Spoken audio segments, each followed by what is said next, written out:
In August of 2005, homes across the Deep South were destroyed by Hurricane Katrina.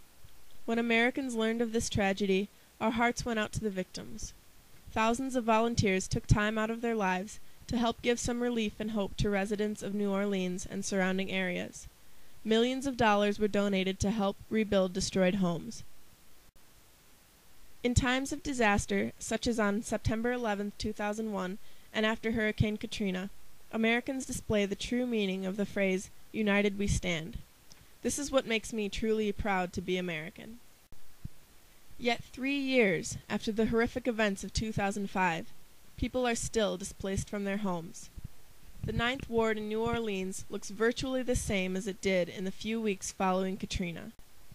I went to New Orleans 9 months after Katrina hit. The Ninth Ward was a ghost town. It was overwhelming the amount of damage that was still prevalent. Homes which had once had no yard were completely displaced and now overlooked small swamps. Cars which had been parked in driveways now stood on houses. Refrigerators perched in trees. But what was most eerie was the spray-painted signs on houses begging for help or listing the amount of bodies found within. But what I also saw was hope. I saw people come together, and in the face of what many of us would consider a bleak future, they laughed. They stood united and refused to let their outlook on life grow dim.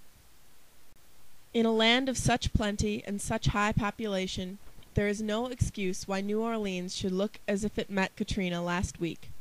In 2009, when the new President of the United States is inaugurated, he or she needs to focus on what everyone else seems to have forgotten, and that is, finally getting our fellow Americans their lives back.